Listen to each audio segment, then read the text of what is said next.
Eu quero falar com você hoje sobre tempo. Tempo não é o que sobra, tempo é o que você escolhe ter. E tempo é vida, tempo é vida.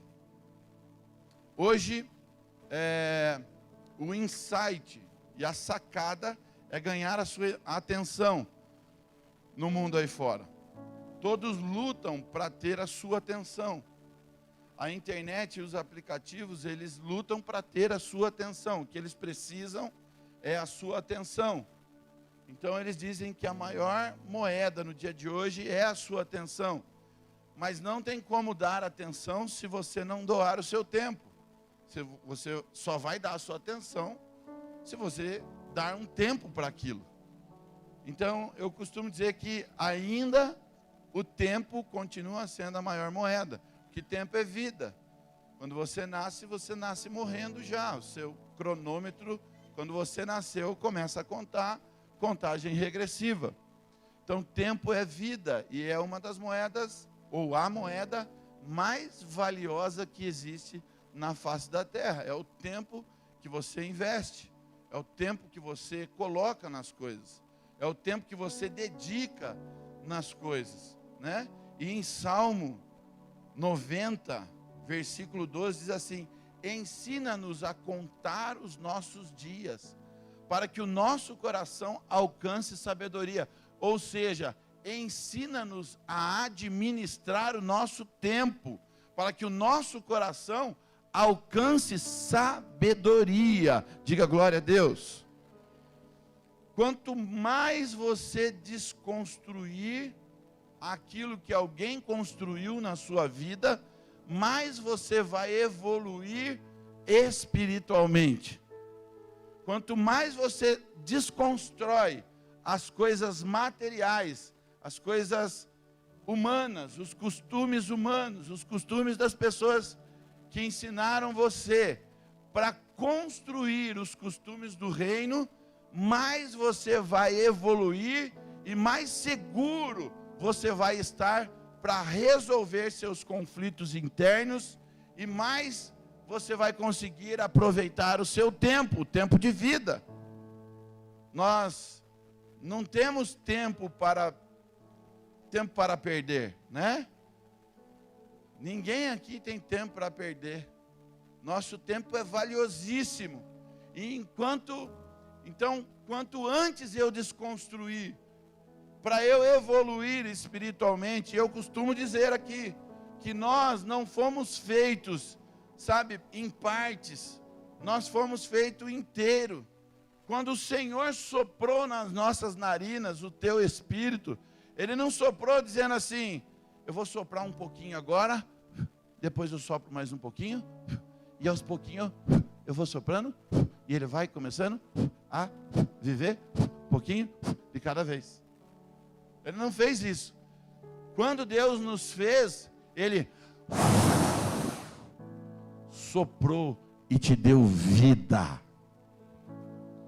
Ele soprou o seu espírito, e o seu espírito que estava morto viveu. Amém?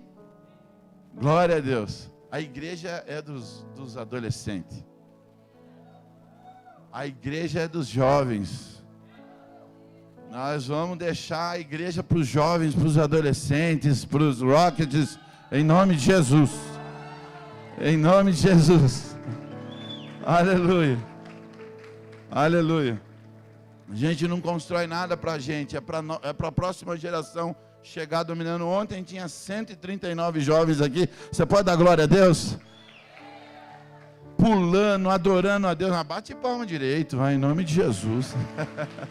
Para o Senhor. Glória a Deus.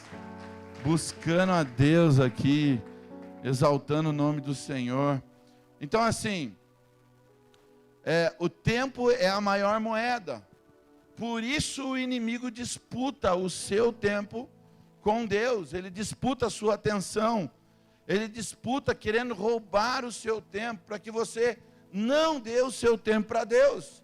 Para que você diga que não tem tempo para Deus. Que você não tem tempo, sabe, para gastar com o Senhor. Ele vai sempre colocar empecilhos, sempre colocar de forma que venha roubar o seu tempo. E eu uso algumas artimanhas para organizar o meu dia, organizar a minha vida, para que eu possa ter ainda mais tempo com o Senhor.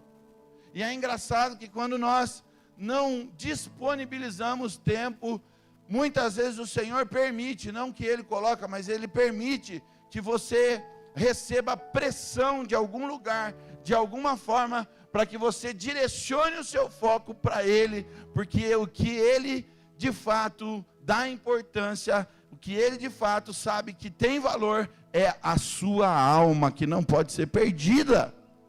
Então às vezes Deus, Ele permite que você passe por pressão, para que você comece a dar foco de fato naquilo que de fato é importante, para que você comece a colocar foco naquilo que de fato você vai ter retorno, às vezes não no natural, não na visão natural imediatamente, mas no espiritual. Quando nós buscamos a Deus e damos o nosso tempo a Ele, nós estamos semeando e dizendo para o futuro: eu quero receber os frutos do que eu estou fazendo agora. Quem pode dar glória a Deus?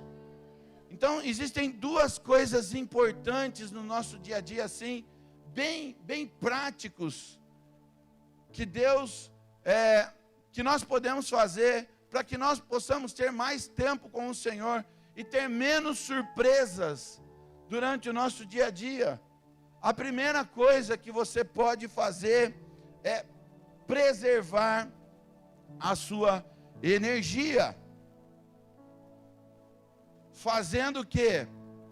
Na verdade, a primeira coisa que você não deve fazer é preservar a sua energia. Porque a sua mente, ela está programada a guardar energia. E aí você fica numa bolha fechada, que você não consegue fazer aquilo que você deveria fazer de fato. Você não consegue orar. Se começa a orar, começa a dormir. Você não consegue, muitas vezes, ler a palavra de Deus, começa a ler, começa a dormir. Na hora de assistir alguma coisa, ao invés de você assistir alguma coisa que acrescente, você vai procurar coisas que não vão edificar a sua vida espiritual. Então, vive numa bolha fechada, e que para você explodir essa bolha, você precisa forçar a sua fisiologia e gritar por socorro pelo Espírito Santo de Deus, para o Espírito Santo de Deus. Dá um basta e falar: não quero mais essa vida, eu quero hoje, em nome de Jesus, entregar a minha vida. Hoje você está aqui para entregar a sua vida e sair dessa bolha, explodir essa bolha de religiosidade, explodir essa bolha do hábito que você está acostumado a praticar, de não acrescentar algo que vai mudar a sua vida. Porque passa anos e anos e você faz a mesma coisa e não consegue explodir essa bolha. Por quê? Porque isso demanda esforço, isso demanda, isso demanda gastar mais energia, isso demanda, mais destreza. E muitas vezes você está tão acostumado a viver desse jeito, e você vai vivendo dentro dessa bolha, cometendo as mesmas coisas, fazendo as mesmas coisas. Segundo, o nosso cérebro diz: faça alguma coisa só quando você estiver em perigo. Não faça algo só quando a coisa ruim aconteceu. Comece a fazer antes. Então, duas coisas simples que você precisa fazer: faça aquilo que você não está acostumado a fazer, e faça antes de você estar em perigo. Faça antes de você se pegar, sem tempo. Faça antes. Procure se programar antes. Procure sair do desconforto sozinho, porque senão o mundo vai desconfortar você. Enquanto você não se desconfortar, alguém vai desconfortar você. Não é ruim quando alguém vem, as nossas esposas, tem alguém que diz que elas são, na verdade, confrontadoras, né, da nossa vida. São confrontadoras, porque elas são as que mais nos conhecem, e nós também, né, somos os que mais conhecem as nossas esposas, porque ela vem e confronta a gente. Sabe quando ela vem e fala aquilo que é verdade? Isso causa um desconforto, né? E ela está falando, que raiva, mas é verdade. E eu preciso sair dessa bolha e aceitar o que ela está falando e fazer o que precisa fazer. Fazer o que precisa ser feito. Estourar a bolha, entende? Fazer o que eu não estou acostumado. Fazer novas coisas. Doar o meu tempo ao Senhor de maneira mais eficaz, para que eu veja os milagres de Deus acontecendo na minha vida. Então, se desconforte sozinho. Se desconforte. Essa coisa de sair da zona de conforto, né? Tem muita gente que fala, eu estou procurando essa zona de conforto, porque eu estou no desconforto há muito tempo já, né? Mas assim, no sentido de você fazer o que precisa ser feito, estourar essa bolha de que você está há muitos anos fazendo a mesma coisa e você precisa fazer algo diferente. Quem está entendendo, diga glória a Deus. Então, a maneira que você está gerenciando o seu tempo vai mudar e determinar o resultado do chamado que você tem diante de Deus. Vai mudar o seu dia a dia, né? E simplificando ainda, duas coisas. Prevenção de incêndio. O que é prevenção de incêndio? E você vai entender onde eu quero chegar. A prevenção de incêndio é o que você vai fazer na sua vida, porém, você não vai ter muitos frutos disso, mas você vai prevenir problemas que vão roubar o seu tempo diante de Deus. Qual que é essa prevenção? Parece tão simples, mas eu sei o que eu tenho atendido e conversado com as pessoas, e você precisa pegar essa chave para que haja crescimento na sua vida, na nossa vida. Duas coisas simples que você precisa fazer: prevenção de incêndio, pagar as suas contas mensalmente que são urgentes, que são contas que não podem ser pagas, não pode deixar de ser paga. Energia, abastecer o carro, pagar o aluguel, pagar a água. É simples, mas ela é uma prevenção de incêndio na sua vida, que parece que não, mas ela rouba o seu tempo, rouba a sua alegria, rouba a sua satisfação, rouba a sua motivação diante de Deus, rouba a sua atenção, sabe? Então, previna os incêndios, porque nós acabamos de ler aqui, Salmo 90, 12, ensina-nos a contar os nossos dias, ensina-nos, Senhor, ensina-nos a administrar os nossos dias. Então, para administrar bem os nossos dias, simples, previna os incêndios, coisas que você sabe que vai ter desconforto, vai perder o foco, vai tirar sua paz. Você sabe que tem que pagar energia, paga energia. Estou dando alguns exemplos, mas tem mais. Paga energia, deixa as outras coisas primeiro. Você sabe que vai ter desconforto se você não pagar o aluguel, vai ter problema, vai ter, sabe? Paga o aluguel. Você sabe que se você não abastecer, o carro vai parar. Uma vez chegou uma pessoa, não é daqui de Piracicaba, tá? Mas chegou uma pessoa e falou assim: pastor, eu saí com o carro para ir para a igreja e o carro acabou a gasolina no meio do caminho. Eu falei: mas você não viu que estava sem gasolina? Está quebrado. Ele falou: não, eu sabia que estava sem gasolina. Eu falei: mas você sabia, por que você saiu? Aí ficou nervoso, ficou bravo, ficou chateado, brigou, não sei o quê. Não, depois conseguiu colocar a gasolina, aí saiu com o carro, bateu o carro. Coisas que roubam a sua atenção. Ao invés de você estar já doando tempo o seu tempo para Deus, você fica com má gestão do seu tempo, você não gere o tempo que Deus te deu com excelência, e por não gerir o tempo que Deus te deu com excelência, o que acontece? Você se distancia de Deus. Parece ser coisa boba, mas distancia por uma coisa boba. Por quê? Por má gestão do tempo. Por uma simples coisa. Então previna as coisas que você sabe que pode tirar a sua paz, que vai roubar a sua comunhão com Deus. Previna os incêndios. Previna os bombeiros, ele vem aqui para ele liberar, né? A documentação da igreja é tudo prevenção. Essas portas, a maneira que elas abrem é prevenção.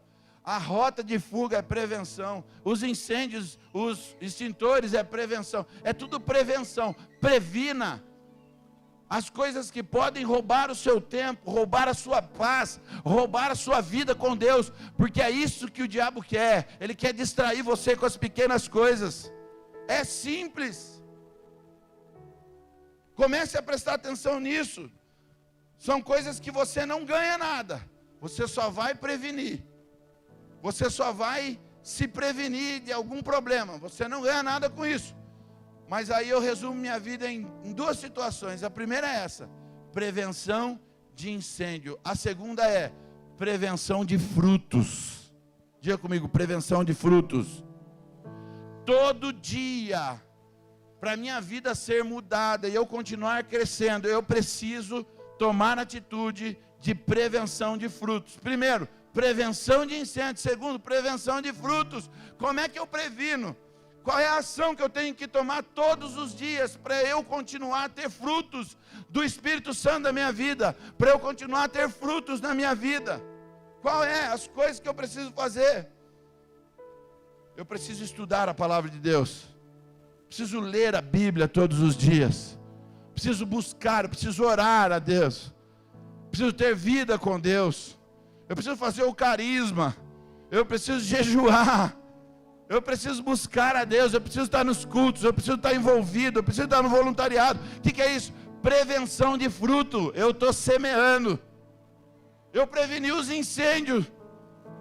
Isso não vai me dar fruto nenhum, eu só preveni os incêndios.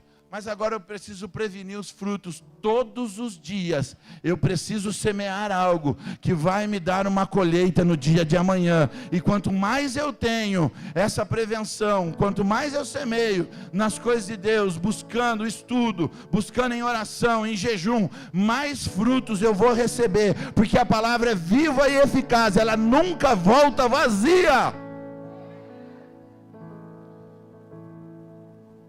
Você pode entender isso? Diga glória a Deus. Então você precisa ser intencional. O seu dia, você precisa prevenir os incêndios. E depois você precisa prevenir os frutos.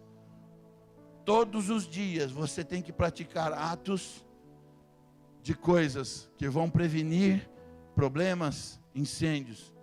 E todos os dias você tem que praticar alguma coisa que vai produzir fruto na sua vida. Sabe por quê? Que a maioria de nós deixamos virar o ano para a gente fazer uma lista e checar a lista. Não é isso.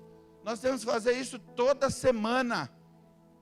Olhar tudo que eu coloquei como propósito na minha vida, tudo que eu coloquei diante de Deus e revisar isso semanalmente. Não é anualmente, não é mensalmente. Se possível, rever isso todos os dias. Praticando atos que vão gerar frutos na minha vida e praticando atos que vão prevenir incêndios na minha vida. Sabe o que é atos que vão praticar, que vão trazer frutos na sua vida também? É você fazer algo que vai melhorar lá no seu trabalho. É você fazer algo na sua casa, para a sua esposa e para o seu esposo, que vai produzir frutos de um bom relacionamento. Ter atitudes com o seu filho hoje que vão gerar frutos no dia de amanhã. É semeadura de frutos, semeadura de incêndio, prevenindo incêndio e semeando para frutos, prevenção de frutos. Mateus capítulo 5, versículo 16 diz assim: assim brilhe a luz de vocês diante dos homens, para que vejam as suas boas obras e glorifiquem ao Pai de vocês que está nos céus.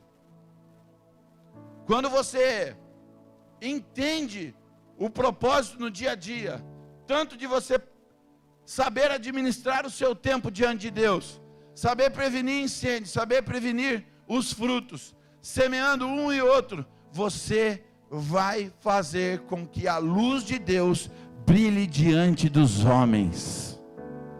As pessoas vão olhar para você e vai falar assim: nossa, esse cara organizado, né? Está sempre em paz. As pessoas falam para mim: nossa, pastor, você está sempre em paz. Nossa, como eu fico, né, feliz. Você está sempre tranquilo, sempre zen. Coitado.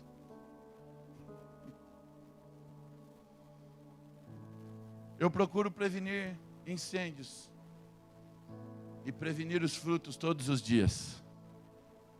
Às vezes as pessoas perguntam assim: pastor, sumiu? Não está fazendo mais live? Perguntaram, pastor, aquela live do meio-dia e tal. Ou eu estou prevenindo incêndio, ou eu estou prevenindo fruto. Quando eu posto na internet, eu vou e solto o fruto lá também. Estou me organizando para isso. Mas eu preciso ter a consciência que se eu fizer isso, vai brilhar a luz em mim, diante dos homens, assim como a palavra de Deus. Você precisa ter a consciência disso, que se você doar o seu tempo, a sua atenção, de maneira agradável ao Senhor, administrar de maneira excelente o seu tempo, o seu dia, a sua vida, você não vai ser aquela pessoa que vai falar assim: eu não tenho tempo para fazer as coisas de Deus, eu não tenho tempo para orar, eu não gosto de orar, eu não gosto de ser. Sua luz vai brilhar o fogo do Satanás.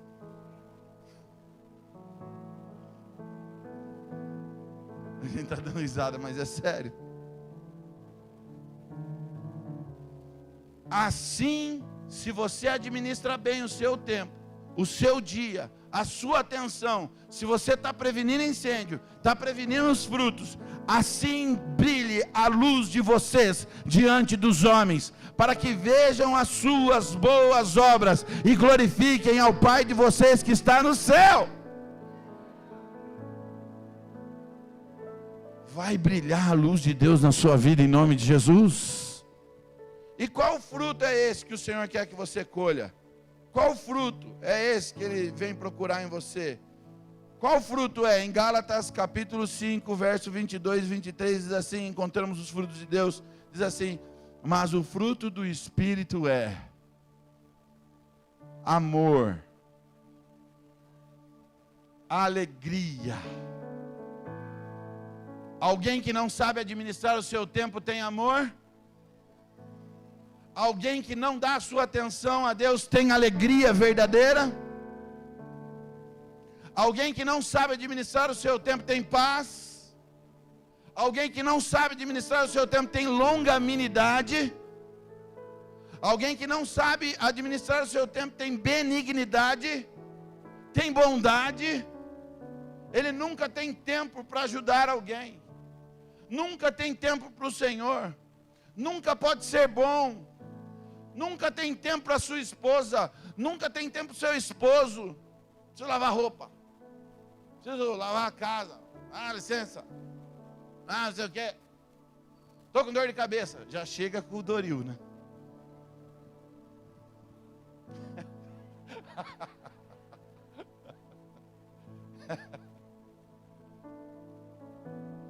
Que não administra bem o tempo. Administre o seu tempo dentro da sua casa. Faça com excelência. Coloque horário nas coisas. Mas tem roupa demais. Deixa um pouco para o dia de amanhã. Administra. Tantos horários eu vou fazer isso. Tantos minutos é isso. esse é o meu devocional com Deus, esse é o meu tempo de oração, esse é o meu tempo de consagração, esse é o meu tempo de busca, esse é o meu tempo que eu vou doar para o meu esposo, esse é o meu tempo que eu vou doar para minha esposa, para os meus filhos. É esse o tempo. Administre o seu tempo, que a glória do Senhor vai descer sobre você. Administre o tempo, administre o seu tempo, porque você vai colher o fruto do Espírito Santo, que é amor, alegria, paz. Você vai ter a paz que excede todo entendimento. Quando você previne os incêndios, quando você consegue administrar bem os seus dias, os dias que o Senhor te deu para você desfrutar, sabe? Para você ser próspero, para você frutificar, você vai ter paz nos seus dias, paz. Vai ter longanimidade, sabe? Benignidade, bondade, fidelidade, mansidão, domínio próprio. Sabe a pessoa explosiva? Está com um caminhão de coisa na costa, um monte de coisa para fazer, todo bagunçado. Aí você liga para a pessoa, tá correria. Você está vendendo cocaína? Correria.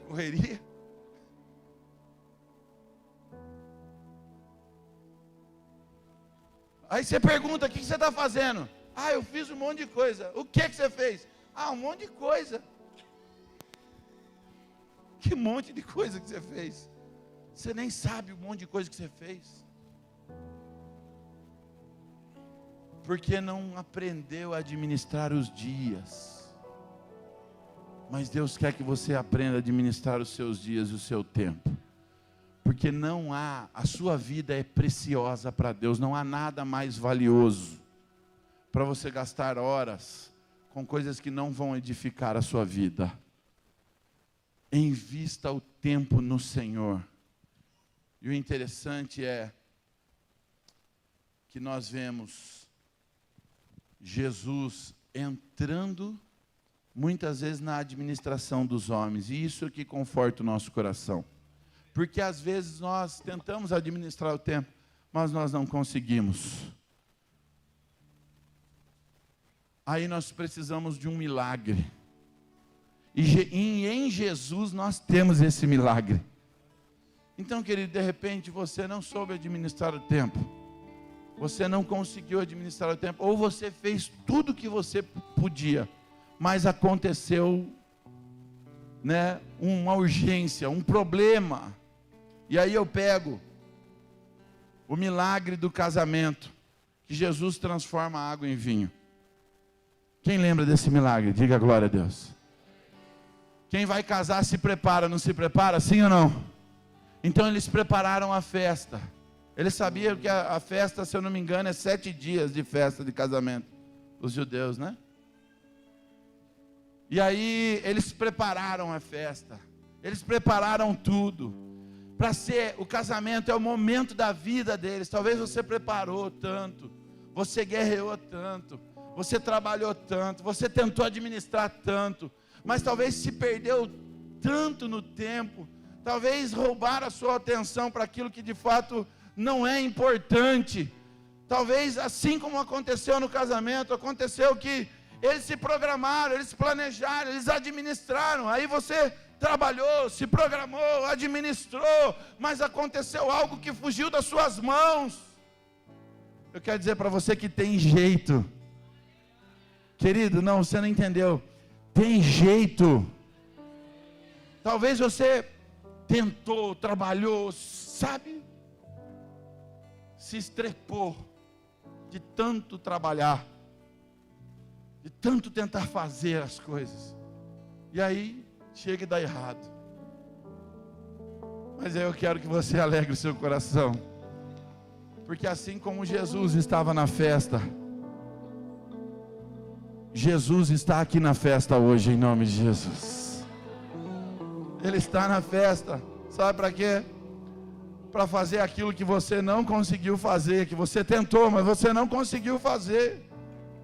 Aquele casal ia passar vergonha, Aquele casal ia ser motivo de notícia na G1, passando vergonha. Falta vinho no casamento de fulano de tal. Falta vinho no casamento do pastor Gustavo e da pastora Ana. Faltou comida no casamento dele. Faltou bebida no casamento do pastor e da pastora. Faltou o que comer, faltou cadeira. E agora? O casal vai passar vergonha. Talvez você nem sabia que Deus estava olhando, mas Ele trouxe você aqui hoje para dizer: eu estou olhando por você. Jesus entra na festa, querido. Jesus está na festa e o casal não sabia. Se coloque de pé em nome de Jesus. Ele está entrando na festa hoje e está dizendo assim: não, ó, é o seguinte, fala para eles lá pegar água e encher os barris de água. Não vai faltar vinho, eles não vão passar vergonha. Você não vai passar vergonha, porque Jesus entra na festa hoje. Você não vai passar vergonha. Você se esforçou da maneira que você sabe, da maneira que você sabia, da forma que você conseguia. Não deu certo, mas quando Jesus entra na festa, Ele faz um milagre. Aleluia. Pedro tentou pescar a noite inteira. Você trabalhou a sua vida inteira. Talvez veio alguém, sabe, e roubou o seu sonho, roubou a sua alegria, deu tudo errado, defraudou você. Talvez você, por falta de conhecimento, fez alguma coisa errada, mas foi involuntário. Fez algo que não deu certo, voltou tudo para trás, parece que estava fluindo, ia acontecer, mas não acontecia. Eu acredito que Pedro jogava a rede, cada vez que ele jogava a rede, ele falava: vai vir peixe. Não vinha peixe. E aí ele jogava de novo: vai vir peixe. Não vinha peixe. Ele tentava de novo: vai vir, vai vir, vai vir, a noite inteira, vai vir peixe, vai vir peixe, vai vir peixe, vai vir peixe, vai vir peixe. Talvez você tentou a vida inteira, tentou administrar seu tempo, tentou administrar sua casa, tentou administrar seu casamento, tentou administrar seu relacionamento com seus filhos, tentou todos os dias, passou anos na sua empresa, no seu trabalho, na sua vida financeira, tentando, assim como Pedro tentou a noite inteira. Na força de Pedro ele não conseguiu, estava voltando desolado. Acho que eu não vou mais trabalhar com isso. Não sei mais. Não sei o que aconteceu.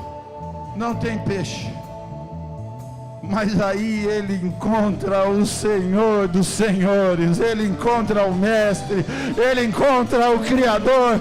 Ele encontra aquele que faz milagre. Ele encontra aquele que diz assim: olha, não para. Pedro, joga a rede. E Pedro disse: Senhor, eu já tentei a noite inteira, mas sobre a tua palavra eu vou lançar a rede. Talvez você está dizendo assim: pai, eu não aguento mais, eu não aguento mais, eu não aguento mais. Mas o Senhor está dizendo para você hoje: lança a sua rede, porque agora é pela minha palavra.